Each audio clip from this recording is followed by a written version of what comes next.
One of the prerequisites one needs to acquire Torah in Shimush Chacham. What does it mean? To be involved with Chachamim.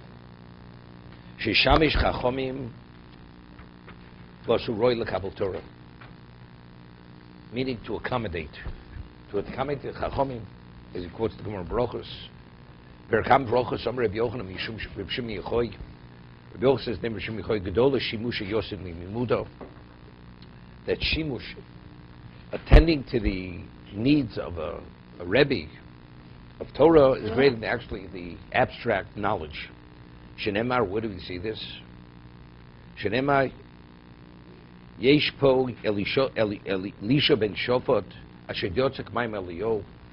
Says Elisha, who was the student of Eliyahu Novi, says he poured water on the hands of his Rebbe, on Eliyahu. It says Lomad Lo Nemar. It doesn't say he learned from Eliyahu how to pour the water. Eliyotzak Adkan, he poured the water. So we see attending to the needs of the Rebbe is greater than learning from the Rebbe. That's a prerequisite. That's Shimush Chachamim. Upirsh Dovazeh Ki Mishamish Talmud Chacham Hine HaTalmud Mischaber Al Harav Al Dishimush Shel Torah. We're talking about the Talmud. It has to be, if the Rebbe is the conduit for Torah to the Talmud, so there has to be a connection between the Talmud and the Rav. Ubezah Talmud Kabel bin Rav. As a result of the level of relationship, that will determine whether he has the capacity to receive what the Rebbe communicates to him, transmits to him.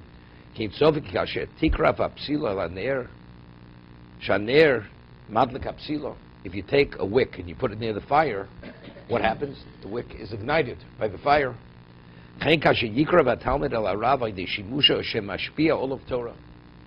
When the Talmud accommodates the needs of the Rebbe who represents Torah, that's an indication of the relationship. So if there's a relationship, it's not when you just study from him. The Rebbe teaches you. There's no relationship other than teaching.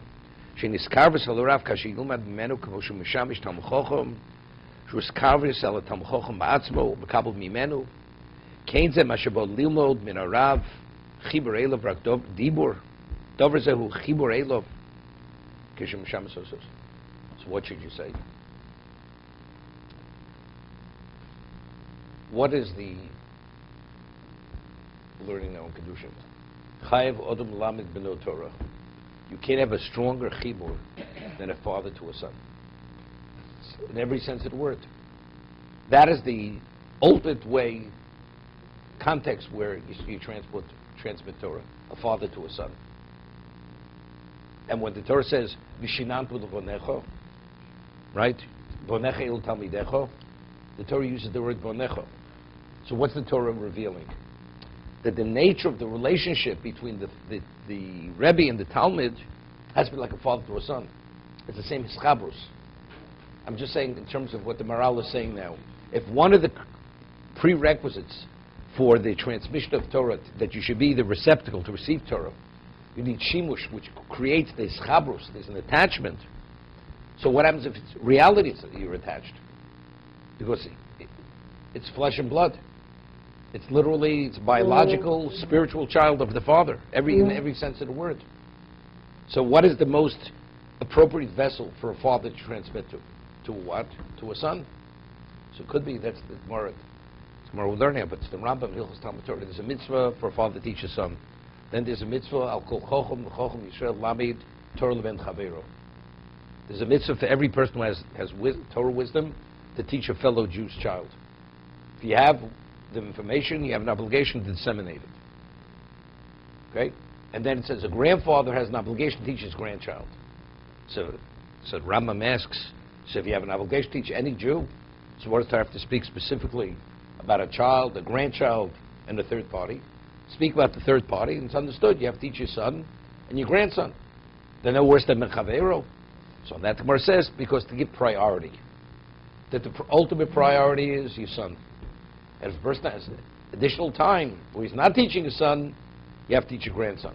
Whatever you have an additional, even more time than that, then you teach the third party. But again, why do you have this level of priority? Because we're talking about chabros. The strongest connection is a father to a son. Next to that is a grandfather to a grandchild. The third is a Jew to another Jew. Those are the three levels of connection. Because we're seeing Shimish Chachomim, Mishamish Chachom, that's a prerequisite. As the Rambam was saying, it's the Schabrus. It's a level of connection between the Rebbe and the Talmud. Okay? It's terrific.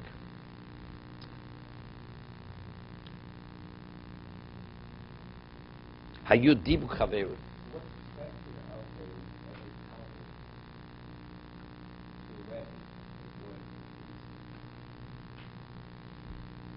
That's the attachment. We're saying the Talmud has to bring a cup of coffee to the Rebbe. Okay, so that's Bishamish. It's Godel, Shimush and Godel, Yosef Limudan. Cool. I got it.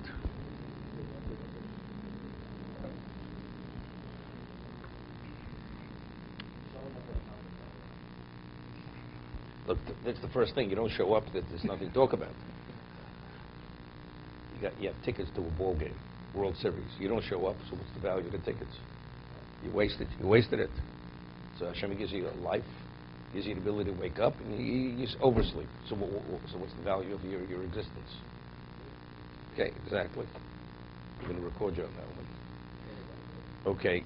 Hayud, Dibuk Chaverim. Being associated with peers. Attachment to peers.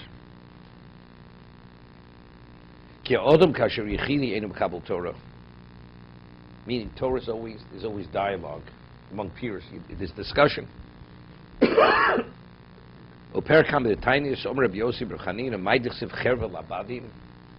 sword should come on those who are loners, individuals. It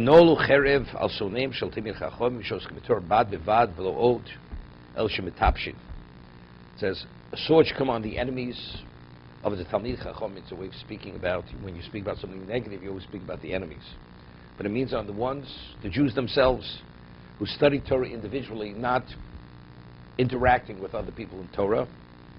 They become foolish, meaning they take the Torah and they actually turn it into foolishness, because they're not understanding it properly. How does one understand? You enter into a question and answer with a dialogue with someone else. That's how you actually elucidate the Torah. Shneim v'noalu uchsiv hosam asher noalnu shechotonu. Gam dov ze biyan l'malei tzul shnaim sheyoshvim v'oskim b'Torah. Ki ikar ha'Torah al yidei shnaim. Right? It's a shchina b'neiim. Ki od. We have the Mishnah says that if two people, the Gemara says that if two people study Torah, it's recorded. One studies, Hashem listens, but it's not recorded. So you see, it has a whole different dimension of value. That Hashem values Torah differently when the two people studying together, or it's one person studying individually.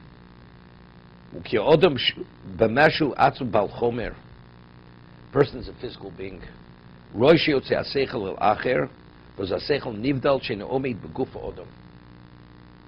saying something interesting. The mind is abstract. When you express yourself and you speak to another person, you're going from the physical, and there's an expression of the intelligence. So you're going outside of the physical.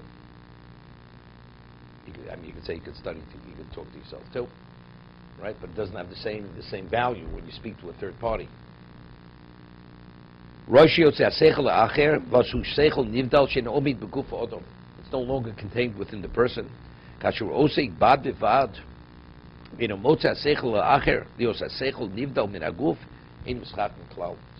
little difficult. So what about you speak? Person, when he learns, as the Gemara says, you're supposed to verbalize it. Right? You verbalize it, you retain it. There's retention. Right? That's what Bruya told that Talmud Chochem. He said, you're wasting your time. It says it brings life to those who articulate it. But if you just study quietly without articulation, you're not going to retain it. The motzi bepeh. So if that's the case, what do you do? You don't have to speak to anybody else. So you see from what he's saying here, it's more than just verbalization.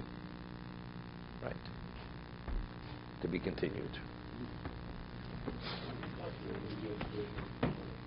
Yeah, but the way he's explaining it, it's just to get it out of, take it from the physical to the outside of the body. So I'm saying, so if you speak to yourself, right? You study out loud.